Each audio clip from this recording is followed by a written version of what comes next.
To the surprise of Only Gun's most delusional fanatics, Supergirl is not doing well so far by any conceivable metric. I mean, I, as a lifelong DC fan and movie lover, had no idea it was coming out this week until reviews started dropping, which should tell you all you need to know about the state of the DCU. While there were many reasons no one seemed particularly excited for this film, including its muddy visual palette, unoriginal premise, and lack of anything to distinguish its tone from every other previous James Gunn film, perhaps the greatest turnoff for most audiences was the conspicuously unheroic presentation of Supergirl as a character. Now, I was always aware of how different Kara's story is from Clark's, potentially justifying her more cynical worldview. And of course, I know that characters are capable of learning and growing in their films. However, the marketing gave no indication of such growth, instead leaning into her edgy attitude to distinguish her from Superman as the cool one. And then Millie Alcock herself seemed to be going out of her way to defend the character's self-absorbed nature in promotion. So I didn't have much hope for the film to turn her into an inspiring figure. Still, I didn't want to make this video until after Supergirl had come out because I didn't want to sound like another reactionary channel, reading way too much into things for clicks, and then be proven wrong if all the marketing and comments from the cast turned out to be misleading. I wasn't holding my breath, but I wanted the best out of the film and didn't want to look like an idiot. Then the film came out, and from everything I hear, no, the obnoxiously cynical and self-absorbed Supergirl of the trailers is not a low point from which she rises to become a true hero like her cousin. And no, Millie Alcock's comments were not being misconstrued when she suggested the movie's whole message was essentially a middle finger to Spider-Man's theme about power and responsibility and all that nonsense. And though Hollywood writers apparently aren't, most people are sick of this message. Of course, Millie and the studio have preemptively framed those who reject this Supergirl as a hero as sexist bigots, but the truth is, what audiences can't stand is entitled, self-absorbed narcissists posing as heroes.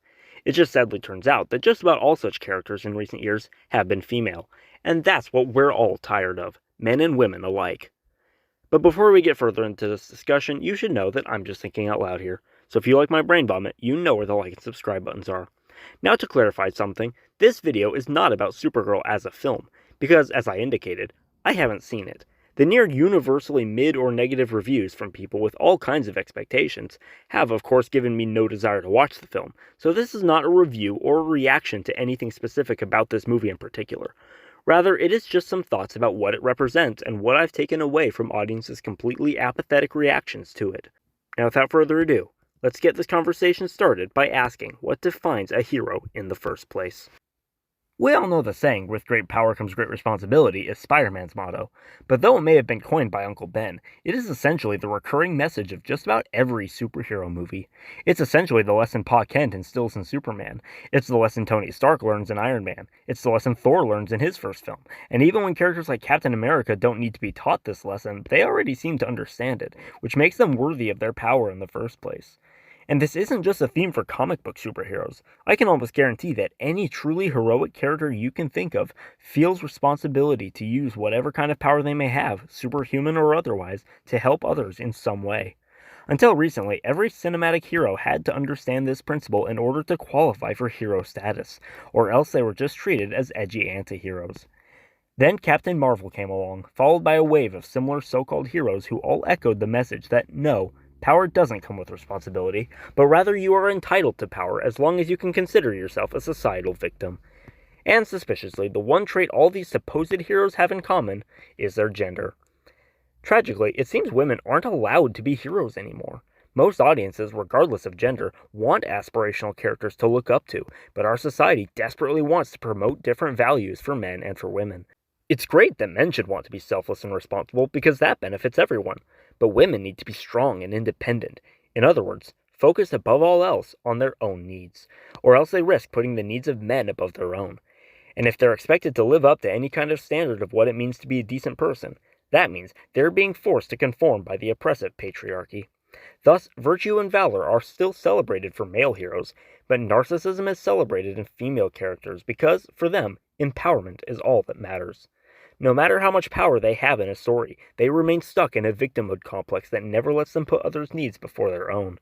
Never mind that men and women alike are rejecting these completely unaspirational characters, because guess what? We all want to watch people who inspire us and give us something to look up to.